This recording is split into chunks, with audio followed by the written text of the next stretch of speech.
What is up, my Lorcana Goons, and welcome back to the Lorcana Goons channel.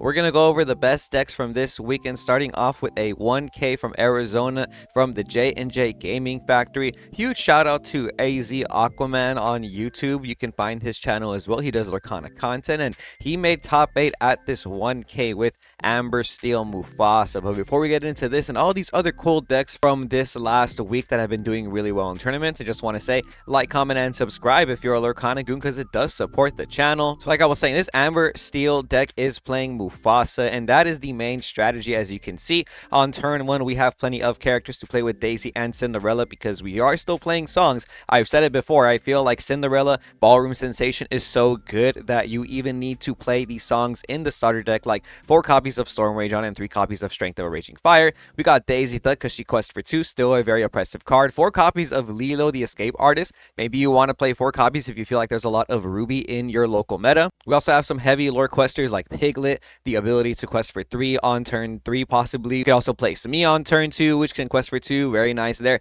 Calhoun is a great card that is going to combat the aggro style mirror matches, the steel mirror matches as well. This Calhoun is very oppressive, and it lets you gain lore too, so if you're already trying to gain a lot of lore with your early game characters, Calhoun's also going to help with that. For Doc Bold Knight as our draw engine, and even for Doc, the leader of the 7 Dwarves, which is going to let you quest for 2 and pay 1 less ink for the next character you play that turn. So one of the best plays you can do in this deck is Doc on turn 3, quest for 2 on turn 4, and now your Mufasa will cost 4 ink instead of 5, which is pretty nice. But we are playing multiple 5-cost characters that you can combo that off with, like Chen Po, which is a huge bodyguard in this deck, and Pluto, which as we know lands on the board with 5 strength and 5 willpower, another huge bodyguard in this deck. And for some extra draw power, we have 4 copies of Rapunzel, we have the 3 copies of Pete to make sure we don't lose to actions, and 4 copies of Lawrence is what it's looking like. That 4 strength and 4 willpower is going to do very well in this current meta. It contests a lot of the opposing characters and doesn't really fall in that like Brawl Medusa range, you know. But yeah, once again, huge shout out to Aquaman on YouTube. Go check out his Lorcana channel. Thanks for telling me about this event and providing these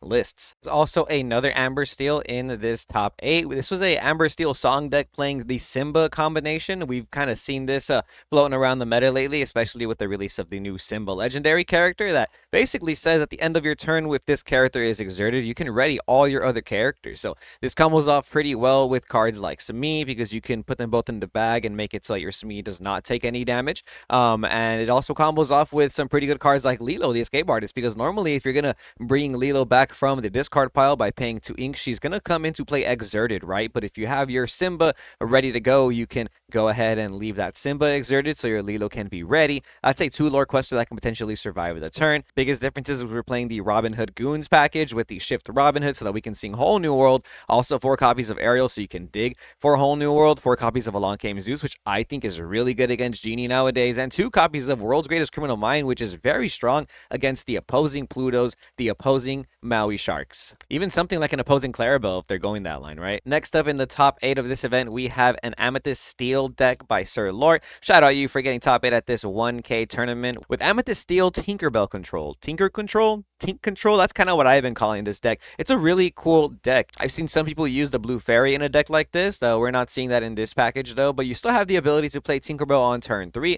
This Tink can possibly quest for 2, and then you can even shift on turn 4 if you don't want to quest instead and catch your opponent off guard, right? I feel like Steel's in a really good position in the meta right now. As you can see, there's a lot of Steel decks that are doing really well, and you are already playing Tinkerbell for the most part in most Steel decks, and we were playing it without a good shift target, and now you have a very good shift target. You can play this Tinkerbell on 3, sit on it for a little bit, keep questing for 2 every turn, and when you do top deck a Tinkerbell Giant Fairy, you have a very clean shift target that probably survives because she has evasive, right? Purple cards are very good right now. 4 copies of Diablo in the early game, in addition to 4 copies of Churnabox Followers and 2 Captain Hook. I like Captain Hook right now. I also like Rafiki right now, by the way. I think Captain Hook and Rafiki are very strong cards in the meta. Captain Hook will contest Calhoun, Snake, Mr. Smee, Fox, Crab. All of these characters in the purple engine and even in the Steel engine for the most part will lose to a challenging Captain Hook. So oftentimes playing Captain Hook on turn 1 is pretty overpowered because it'll stop your opponent from questing with their Calhouns, their Smees, or even their 1-drops because they don't want to have any value, right? So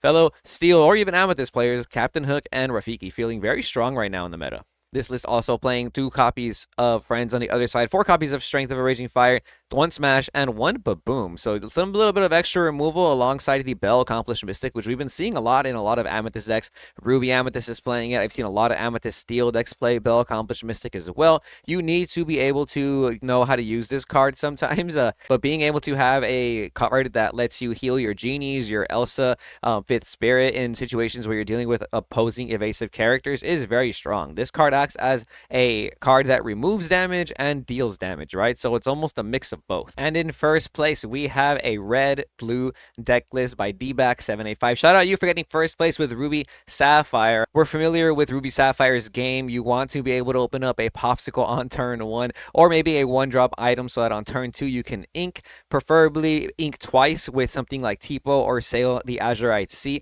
Then on turn 3 you have 4 ink already, so you're open to Flavorsham, Grandma, How Far Go, etc. We're playing the Ice Block Sisu combination. I do feel like Sisu Daring Visitor is a very strong card. This character has evasive. She's a 3-cost uninkable that also pops a 1-cost or lower character, which there are a lot of in the meta. And you're able to shift later on onto this character with your 8-drop Sisu, which is really strong with Ice Block, 2 copies of Let It Go, 2 copies of Be Prepared, some extra removal in the deck alongside 3 copies of Brawl. And there's a couple 1-ofs in here that I want to go over. Hideaway, which is a very strong action that we saw last format. I feel like maybe people are starting to add it in their deck again because items and locations can be a bit problematic for a deck like Ruby Sapphire. Sometimes you have a problem of starting off too slow in the beginning of the game, so if your opponent's playing locations in the beginning of the game, you're not going to have a good time. So Hideaway is an instant out to locations, and it only costs 2, so oftentimes you can still continue to play more cards that turn, as opposed to something like Cusco, which will cost 6 and takes up a lot of your ink that turn. 1 copy of Fan the Flames. This is a 1-cost action inkable card that simply says, ready chosen character, they can't quest for the rest of the turn.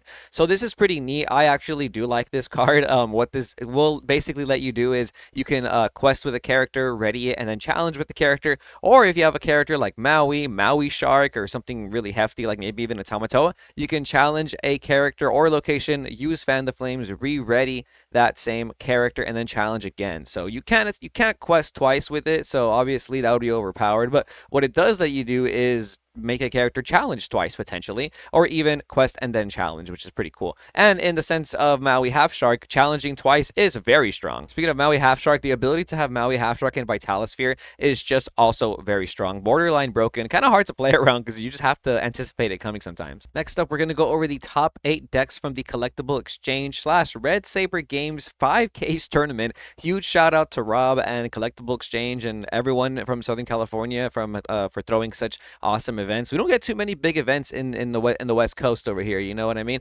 So it's always nice to see like the stores and the community get organized to throw such a big event like this. I unfortunately was working, but I did see a lot of the homies go play this event and do well. But huge shout out to Adam Q for getting top 4 with Blue Steel. Fellow Blue Steel players, check out this deck list. It's looking like we're playing 4 copies of Popsicle and Fortisphere so that we can have some early game. And if you're going second, we got 4 copies of Fire the Cannons as well. Our ramp consists of the Sail the Azurite Sea, Tipo, and How Far I'll Go. It's not looking like we're seeing any Fishbone Quill here alongside Zero Whole New World. We are still playing 3 copies of Tamatoa, 2 Lucky Dimes, so I feel like that's a very good ratio in a deck like this. A Lucky Dime going to be able to be one of your win conditions, especially when you're playing 2 copies of Ariel as well, because she can get you 5 lore and sometimes 10 lore if you can quest with her and use Lucky Dime in the same turn. We have some pretty big characters alongside the Tamatoas and Ariels, like 1 copy of Simba, 1 copy of Hades. Both of these can act as removal. I think people forget that this Simba can deal 2 damage on play and when it banishes another character in a challenge. So this Simba is pretty good in my opinion, especially in this like steel meta that we're headed into. 2 copies of the Shift Arthur. This is Arthur King Victorious.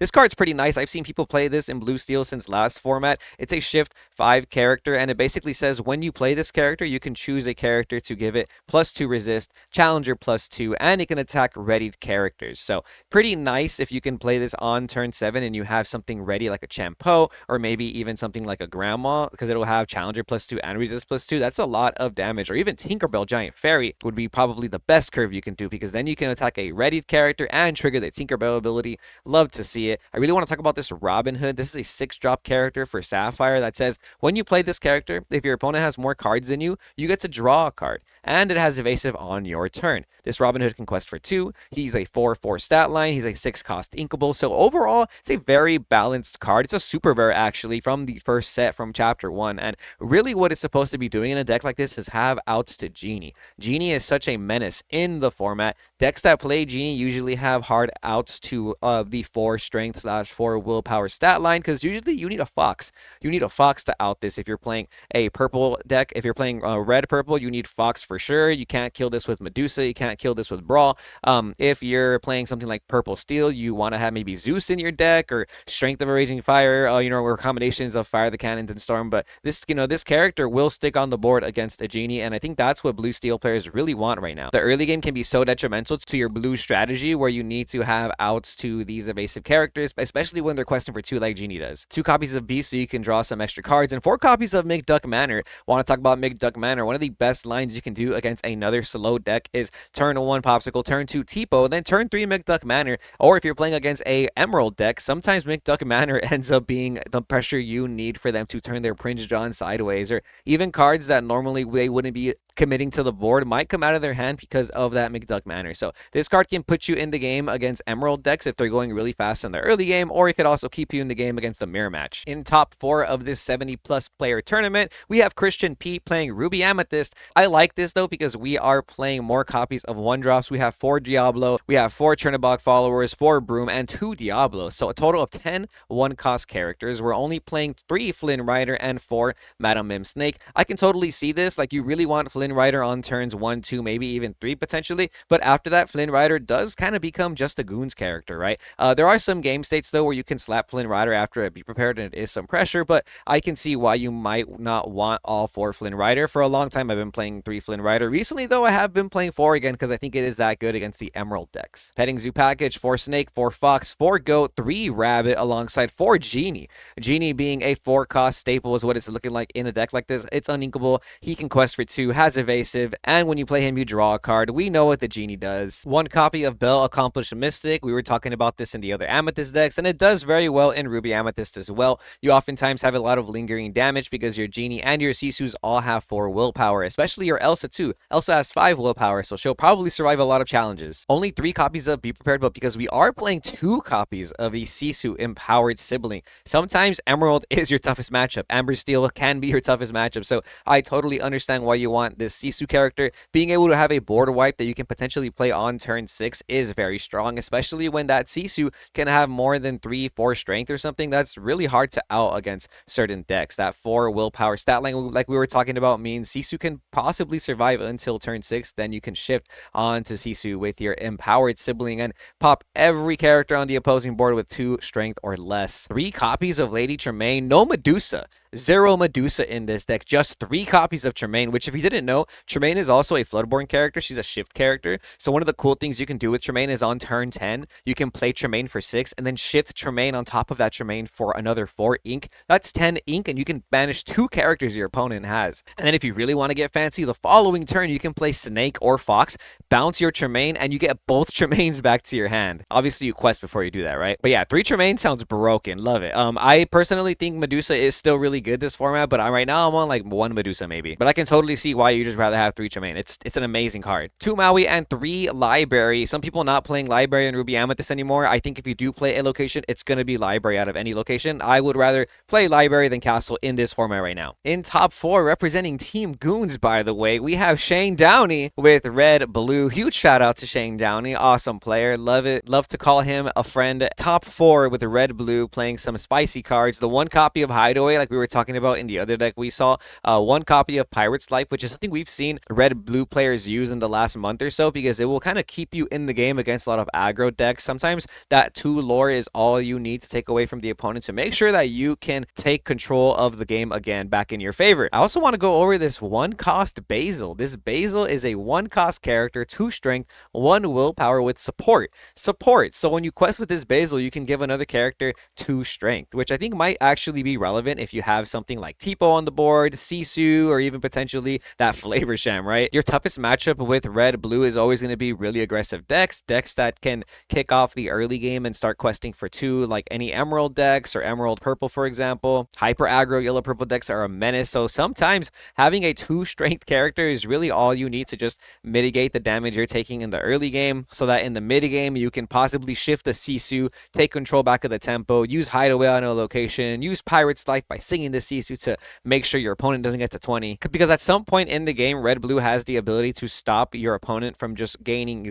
any lore at all. I also want to go over this 4-cost Raya that Shane is playing. It's a 4-cost inkable character, 3 strength, 3 willpower that quests for 2, has an ability that says once during your turn, whenever a card is put into your inkwell, you may ready another chosen character of yours. They can't quest for the rest of the turn. So it's kind of like that Fan the Flames effect we saw earlier, where you can ready a character and they can't quest. This is going to let you challenge twice with some characters, or if you have like a Tamatoa on board, you can quest with the Tamatoa, get an item back from the discard pile, use your Raya, ink a card, then ready your Tamatoa. Now your Tamatoa is not exerted, so your opponent can't challenge it. Maybe that's a play you want to do. But possibly my favorite play is going to be Maui Shark, challenge a character, play Raya, ink a card, ready your Maui Shark, challenge another character. Now that Maui can trigger twice, so you can grab 2 actions from the discard pile for free. I've seen some people toy with the idea of Raya, and it's a pretty strong card. It's a 4-cost character that you can play on turn 3 if you ramped that way, and you can use it to sing How Far Ago as well. But I do want to mention that her ability only lets you ready another chosen character, so you can't loop Raya by re-readying herself. But huge shout out to Shane Downey for getting top 4 at this 70+ player tournament. And thanks again, Shane, for always being an awesome player, an awesome friend, and representing Team Goons, man.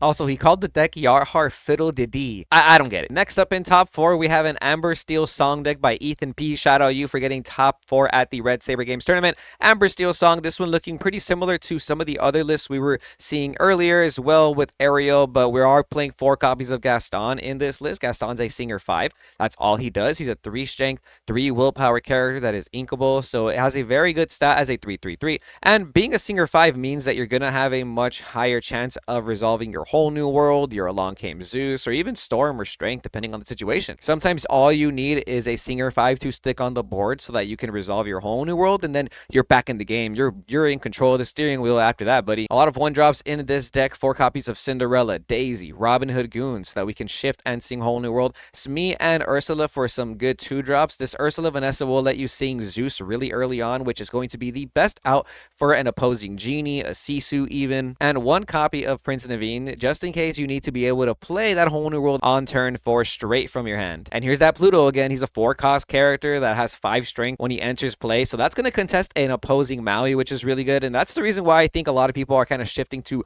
World's Greatest Criminal Mind, right? In top 8, we have an Emerald Amethyst Tempo deck by Adam F. This is one of the best decks of the format. Usually has a lot of representation at tournaments. I really like the Clarabelle Shift line. We have 3 copies of the Clarabelle Clumsy Guest, which is a 1-cost character, but also has the ability to destroy items. So not only do you already have a good red-blue matchup, because you can often play some merfolks and bonsais and quest for 2, but that Clarabelle lets you pop items on turns where it might be really important for them to have a Flavor Shine get resolved. 3 Chernobog followers, 2 Cogsworth, 4 copies of Curse of Merfolk, and 2 copies of Diablo, the Obedient Raven as our 1-drop, so you can ensure you have some questing going on turns 1 and 2 at least. We have the 4 copies of Ursula Deceiver to snipe the opposing songs out of the hand. Sometimes I feel like Amber Steel Song or Amethyst Steel might be a very hard matchup for this deck, so having 4 copies of Ursula ensures that you have song removal, and usually songs is what's going to be detrimental to you losing in those matchups, because their Storm Rage on, their Strength of a Raging Fire will get a lot of value against your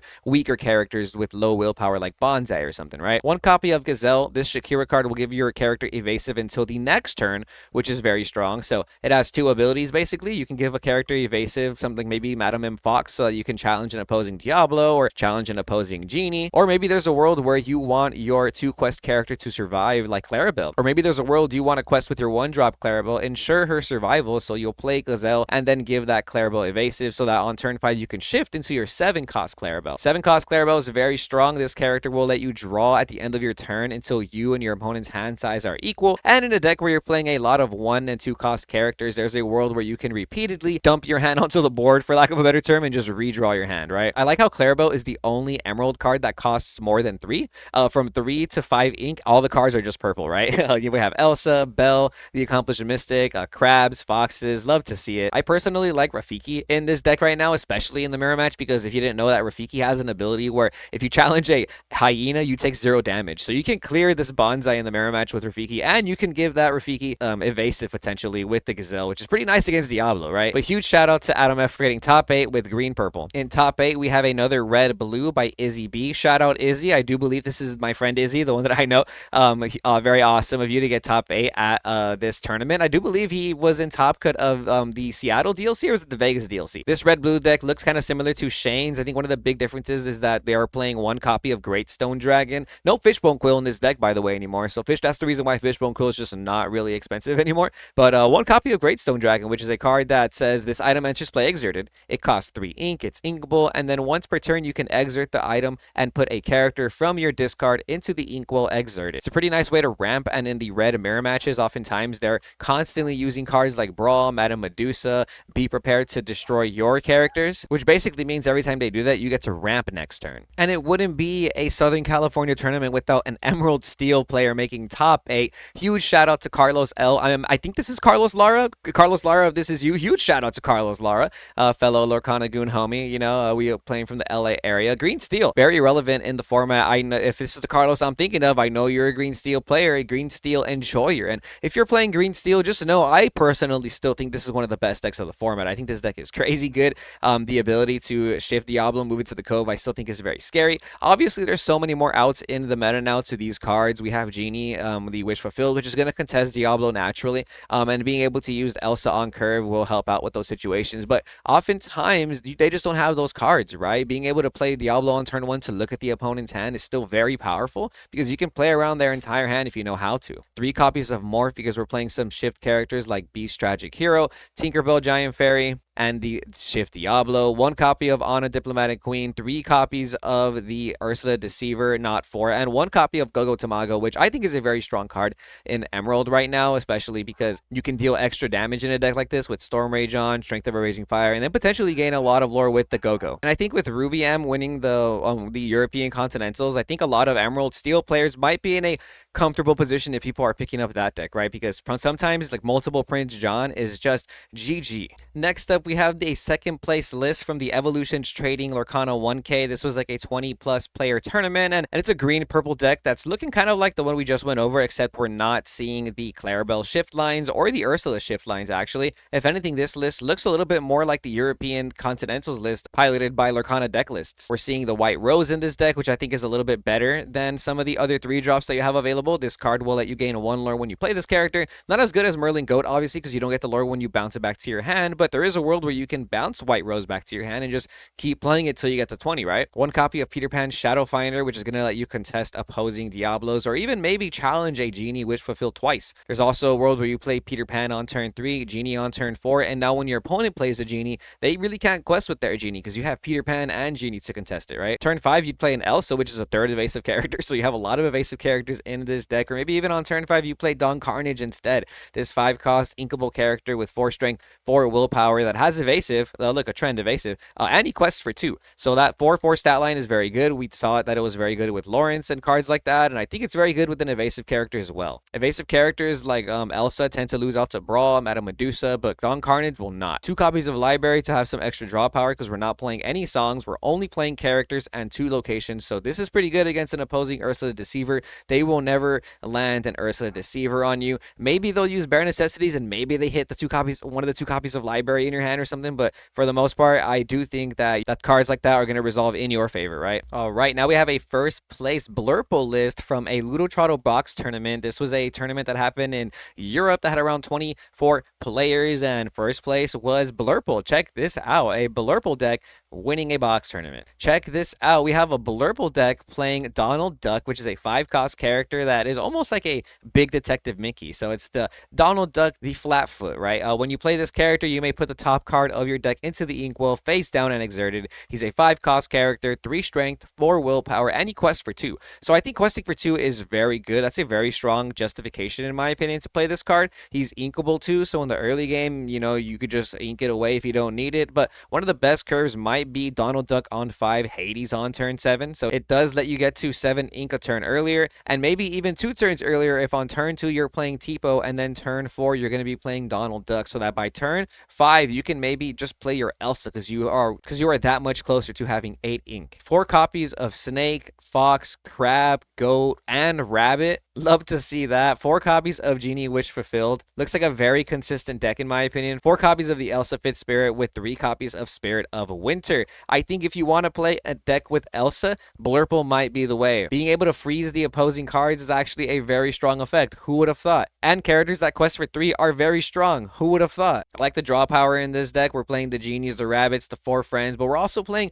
Brooms, Diablos, and Chernobog Followers so that you can have draw and pressure from the start of the game up until the game's over. Let me know what you guys think of this Blurple deck, fellow Blurple players. In second place of this tournament, we have a Purple Steel deck by Gabriel Deneau called the Green Purple Hunter. So if you're in a local meta where there's a lot of green purple and you want to stop them, maybe consider playing this Purple Steel deck. So it looks kind of like the other Purple Steel deck we went over with the Shift Tinkerbell lines, but we are playing 4 copies of Castle. Now we were just talking about how McDuck Manor is pretty good against green decks. I think a lot of locations are good against green decks. If you have locations that can net you 2 lore every turn, like Castle or McDuck Manor, I think they're pretty strong because they have high willpower. That's a pretty good out to the opposing green deck, so I can see that too. We also have 2 copies of Gontu, the Captain Cranky Head, which I normally see in Purple Steel decks. This Gontu character has 4 strength and 3 willpower, so it'll pretty much out most characters, and it can quest for 4 if you ever just want to finish the game real quick because you're playing 4 goats and 2 White Rose as well. 2 Smash, 3 Fire the Cannons, and 1 Strength of a Raging Fire for some extra removal. 3 Captain Hook, which like I said, I think is really good in this meta. And we have some draw power with the Castle, the Diablos, Brooms, Chernobogs, and 3 copies of Doc. Now Doc is going to let you discard your hand to draw 2 cards, which is pretty easy to do in a deck like this, and you don't even have to use it. So if you have 2 Docs in your hand, you can play the first one, not use the effect, and then play the second one to use the ability. And then later on you can bounce back your Doc with a Snake, and then later on you can bounce back your Doc with a Fox even, and replay the Doc if you want to draw more cards. Next up we have this top 8 list from a 35 player tournament in Spain. I just quickly wanted to talk about how this list is playing 4 copies of Piglet as well. I think Piglet is like the way you want to go in the meta right now because Piglet can quest for 3, and there's not that many characters in Amber Steel that can quest for 3 outside of the Cinderella Stout-Hearted. But look at these songs that they're playing. They're playing 1 copy of Grab Your Swords, 1 copy of Bare Necessities, 1 copy of World's Greatest Criminal Mind, and 2 copies of I'm Still Here. A lot of people don't play these songs. I personally think that some of these songs are pretty good. I've been saying Criminal Mind is very strong against the Mirror Match Plutos or even something like Maui Shark. I'm Still Here is a 3-cost inkable song that says chosen character gains resist +2, and then you get to draw a card. So it'll replace itself and potentially even give resist to a character like Piglet, Smee, or Lawrence that'll quest for more than 2 potentially. But maybe you want to consider playing some other songs like Bare Necessities, Grab Your Swords, or something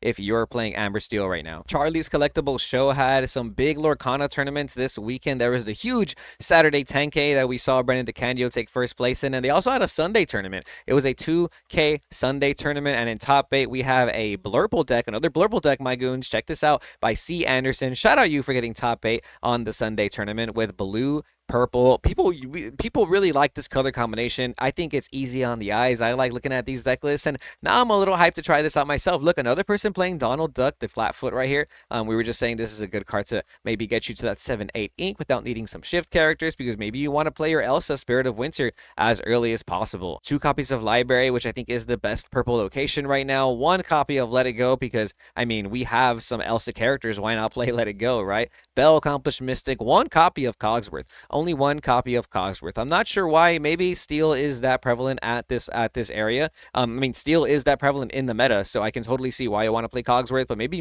more than 1. But maybe 1 Cogsworth is all you need though, because sometimes against the steel matchup, you play Cogsworth and the game's over. And lately, I've been feeling like it's kind of hard to play Cogsworth in decks because you don't have a lot of like space or time to really like use 5 ink and how fast the meta is going. But in a deck like Blurple, you know, you can ramp with Tipo, you can bounce back your Tipo, play it again, but you also have the Sale, the Azurite, and the Donald as well. And in top 8 of the same tournament, we have another Amber Steel list playing 7 Dwarves of Mine. Not necessarily the same list as the B DeCandio list from the day before. Shout out Braden Bodish for getting top 8 at this tournament with a Amber Steel deck playing 2 copies of I Won't Give In. Now, I've been seeing some people play this. I like the spice right here. This is a very cool card. It's a 2-cost inkable song that says return chosen character with cost 2 or less from your discard to your hand. Now, I do believe one of the best targets for this card is going to be your Doc Bold Knight. You know, you're not playing Whole New World in this deck, and your draw power really does just consist of your Doc, your Rapunzels, your Storm Rajon, and now potentially your I Won't Give In.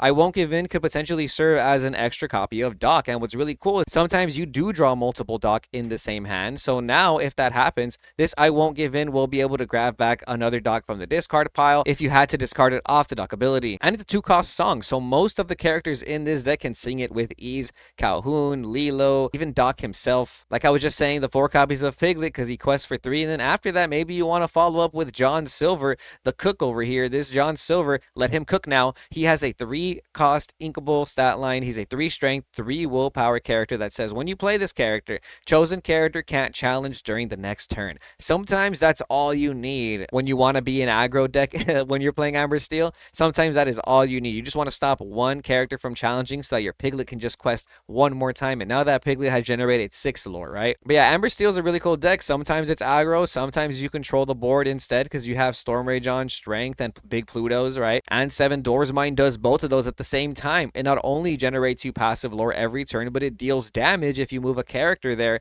And by the way, my goons, it's any knight card that gets to trigger that ability for the extra damage. If you move any character, you deal 1 damage. If you move any knight card, you can deal 2 damage. Now, the only knight cards that are played are the 3 copies of Happy and the 4 copies of Doc, but some people do play Cinderella, the Knight in Training, or some other knight cards, so be aware of that. And here we have the first place list from that tournament. Shout out Brendan DeCandio for getting first place again at the Charlie's Collectible 10K tournament. Amber Steel with Dwarves Mine is now with the deck that he's becoming known for. But we are playing 4 copies of Kita, the Protector Atlantis. Now, this is a 5-cost inkable character, 3 strength, 5 willpower that says when you play this character, all the characters on the board get -3 strength until the start of your next turn. So if you're heavy questing with your early game characters like Piglets, Lawrence, and Plutos, you can play this Kita on turn 5, and now all your opposing characters have 3 less strength. Probably not strong enough anymore to banish any of your other characters in a challenge, right? Now, this does only impact the characters on the board, so if you play a new character like Maui, for example, that has Rush, it is not affected by this Kita ability, but still a very strong card. Congrats to Brendan DeCandio for getting first place again, and for basically creating the Amber Steel Dwarves Mine deck. Amber Steel looking pretty popular in the meta. In top 8, we had another Amber Steel list, looking a little bit more traditional, but we are playing that 2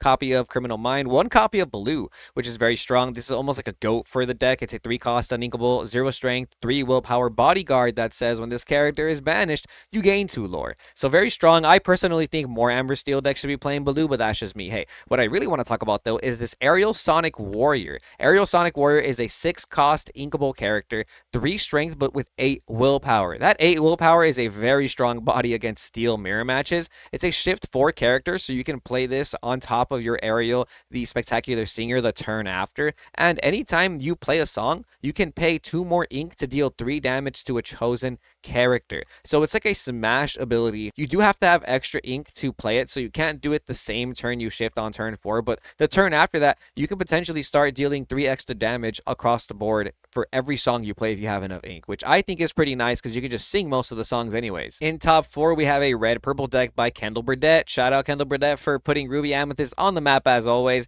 This list playing 1 copy of Maui's Fishhook, which I haven't seen in a long time. We are only playing 3 copies of Maui though, and no Maui Shark. I do believe in Kendall's Twitter dead, he did say that Maui's Fishhook was kind of underperforming. 1 copy of Dragonfire as well, which is a 5-cost uninkable card that says banish chosen character. He did mention that Dragonfire was pretty good, but sometimes it also could have been Tremaine, and sometimes the Tremaine could have been a second Dragonfire, right? But more importantly, I do believe he mentioned that the Bell Accomplished Mystic probably should have been a 2 of in the deck. So we are only playing 1 Bell Accomplished Mystic realistic in this list, but maybe you want to consider playing 2. If you want to check out more about what Kendall Burdett had to say about his Ruby Amethyst deck, go follow him on Twitter and check out his links. I'll put those in the description below, alongside all the decks that you've seen today in this video. And we're going to round off this video the way we started, with another Amber Steel Mufasa list. So Aquaman, if you're still watching this video, what do you think of this Mufasa list? We're playing 3 copies of Gantu, which we didn't see in the other Mufasa list that I've seen in a while. The Gantu being a 5-cost character that can quest for 4. And I feel like maybe that would be a pretty good card to hit off of the Mufasa potentially, right? You know, the Chenpo, the Mufasa's pretty, this there also. We got Chenpo, we have the Mufasa and the Gantu as our 5-cost characters that we can play a turn early with. The Doc right here, only 2 copies of Doc Bold Knight, but 3 copies of Doc, the leader of the Sweven Dwarves. This list is playing a mix of songs. We have the 4 Strength, 4 Storm, and the Cinderella package, but they're also playing the Ursula Vanessa and Along Came Zeus. So 3 copies of Ursula Vanessa and 3 copies of Along Came Zeus. So I kind of like this, honestly. I feel like since you're not playing evasive characters and you really only have removal that deals 2 damage with Storm Rage on, and Strength of a Raging Fire isn't guaranteed to deal any amount of damage, you may want a card that can definitely out an opposing genie, guaranteed, right? And if you have a nice curve and you go from Doc to Chenpo or Doc into any 5-drop, there's a big potential for you to be able to still sing Along Came Zeus with all those 5-cost characters. Or even better, if you hit a Cinderella Stout-Hearted off of your Mufasa, now you can use the Along Came Zeus on a character and then use Cinderella to challenge a readied character. But yeah, Amber Steel Mufasa I think is a very real deck, making its way into multiple